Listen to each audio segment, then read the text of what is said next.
बेटी। किसी गांव में एक पहलवान रहता था। वह अपने गांव का मशहूर और जाना माना पहलवान था। उसकी एक ही बेटी थी, बहुत ही लाड़ प्यार से पली, खूबसूरत और नाजुक सी। बेटी जवान हुई तो पहलवान को उसकी शादी की चिंता होने लगी। क्योंकि वह खुद एक पहलवान था तो अपनी बेटी के लिए भी उसे एक पहलवान ही पसंद आया। ऊंचा, लंबा, मजबूत शरीर वाला, खड़ी मूंछों वाला जमींदार। तो नाजुक पली बेटी विदा कर दी। शादी को 6 महीने ही गुजरे थे कि पहलवान दामाद ने बेटी को मारना पीटना शुरू कर दिया और एक दिन मार मार कर घर से निकाल दिया। बाप के पूछने पर कहने लगा कि आपकी बेटी को घर का कोई काम नहीं आता। बाप का दिल उदास हो गया, लेकिन किसी से कुछ ना कहा। क्योंकि मशहूर पहलवान था तो लोगों में इज्जत भी थी। पत्नी से कहा कि बेटी को घर का सारा काम सिखाओ। माँ ने बेटी को खाना बनाना, झाड़ू पोछा, बर्तन धोना, घर का सारा काम सिखा दिया। कुछ महीनों बाद सुलह सफाई हुई। दामाद को बुलाया और माफी मांगी कि शर्मिंदा है, लाड़ प्यार में बेटी को घरेलू काम नहीं सिखाए, और फिर से बेटी को विदा कर दिया। अभी कुछ ही महीने गुजरे थे कि बेटी फिर से मार खाकर मायके वापस आ गई। दामाद ने कहा कि सीना पुरोना नहीं आता। पहलवान फिर दुखी हुआ, फिर से पत्नी से कहा कि इसे सीना पुरोना सिखाओ। पत्नी ने सिलाई, कढ़ाई, बुनाई, रजाइयाँ बिछाया, यहाँ तक कि परांदे और इजार बंद भी सिखाए। फिर दामाद को बुलाया, गलती की माफी मांगी और बेटी को विदा कर दिया। फिर कुछ महीने बाद बेटी फिर से मार खाकर मायके वापस आ गई। कहा कि खेत खलियां नहीं संभाल सकती और गाय भैंसों का दूध दोहना भी नहीं आता। पहलवान को गुस्सा आया, लेकिन जमाने में बड़ी इज्जत थी इसलिए खामोश रहा।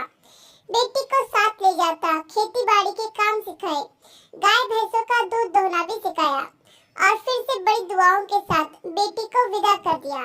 फिर वही हुआ जिसका डर था। बेटी फिर से मार खाकर मायके वापस आ गई। पहलवान ने पूछा तो बेटी कहने लगी, मेरा पति कहता है कि तू आटा गूंथते हुए हिलती बहुत है।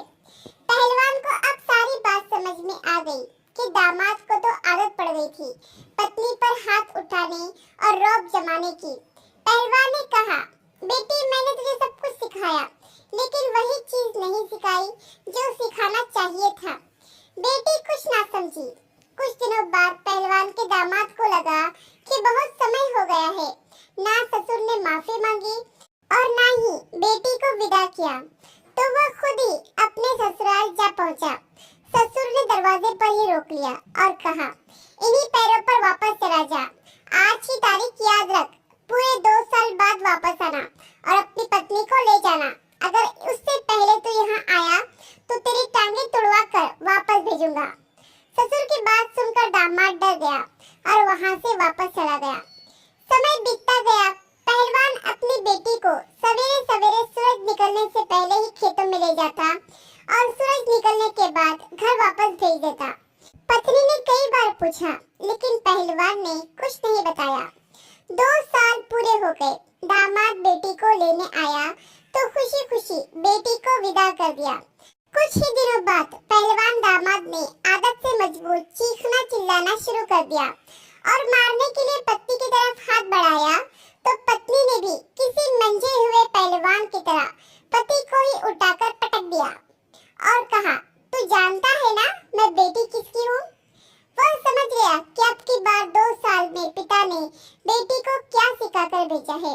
इसके बाद कभी भी पहलवान दामाद ने अपनी पत्नी से ऊंचे स्वर में बात नहीं की और ना ही उस पर कभी हाथ उठाया और ना ही कभी बेटी मार खाकर अपने मायके वापस आ गई। पिता ने बेटी को क्या सिखाया यह आप जान गए होंगे। आशा करती हूँ कि कहानी आपको पसंद आई होगी। इस कहानी पर आपकी क्या राय है हमें कमेंट करके जरूर बताइए। कहानी पसंद आई हो तो लाइक और शेयर करना बिल्कुल भी ना भूलिए। चैनल पर नए हो तो चैनल को सब्सक्राइब जरूर कीजिए। कहानी सुनने के लिए आपका बहुत बहुत धन्यवाद।